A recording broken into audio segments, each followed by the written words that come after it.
الاهلي تعادل مع سيراميكا 1-1. ماتش مخيب للامال لكل جماهير الاهلي. الشوط الثاني الاهلي اتحول وضغط الشوط الثاني كله. سيراميكا ما لعبتش النهارده اصلا، النقطه بالنسبه لهم مكسب. الاهلي الشوط الاول ضغط اول ربع ساعه بس ما كانش فيه فرص خطيره خالص. سيراميكا بتلعب طول الماتش من تلت ملعبها.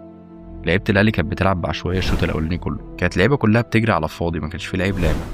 في الدقيقه 40 فخر لقاي يتقدم لسيراميكا ويجيب الجون الاولاني، شوطه من بعيد قوي، شوبير ما قدرهاش صح، غلطه منه مليون في الميه، عمل تراي غلط وقدر الكره غلط.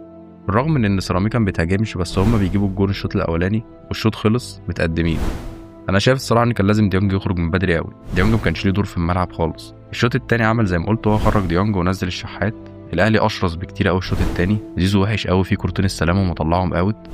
يستروب ملوش لازمه على الخط، عكس علي ماهر بيتنطط من اول دقيقه لاخر دقيقه. مروان عثمان كان اكتر واحد بيتحرك وهو خرجه ونزل مكانه شريف. يستروب الصراحه غامر بدري قوي وخرج بالعمري ونزل بن شرقي وخلى زيزو باك شمال، وكانت الدقيقه 60، فانا كنت شايف ان الموضوع ده لسه بدري. الاهلي تعادل الدقيقه 81 عن طريق ياسر ابراهيم، شاط الكره حلو قوي. الاهلي فضل ضاغط لغايه اخر دقيقه. جمهور الاهلي الصراحه عامل ملحمه في الملعب، تشجيع بنفس الريتم من اول دقيقه لغايه الدقيقه 90. سيراميكا ضيعت اول هجمه ليها في الماتش الدقيقه 90، هي كانت هجمه خطيره قوي بس هي ضاعت.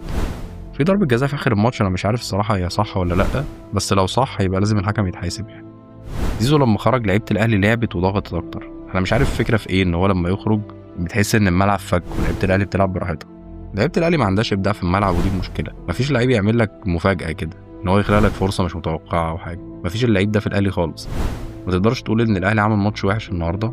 اللعيبه لعبت شوط تاني قوي، بس ما كانش فيه فرص واضحه، يعني ما كانش فيه فرص واضحه ان انت تقول عليها فرص خطيره.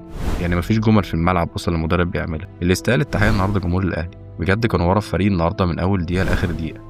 يستروب كده كده هيكمل اخر الموسم، لازم جمهور الاهلي يتقبله، بس هو بدأ الماتش غلط. يعني انا مش عارف ليه هو مصر على نفس الطريقه بنفس اللعيبه بنفس الاسلوب، وبالرغم ان هي مش ماشيه معاه. يعني انا لازم يجرب ولازم يغير، لازم يعمل اي حاجه مختلفه. مين بالنسبه لكم النهارده كان اسوأ واحد في الماتش، ومين كان احسن واحد؟ عرض ركل جمهور الاهلي العظيم اللي ما بيأثرش ولا عمره هيأثر. اظن شفناهم النهارده من اول دقيقه لاخر دقيقه وهم بيشجعوا.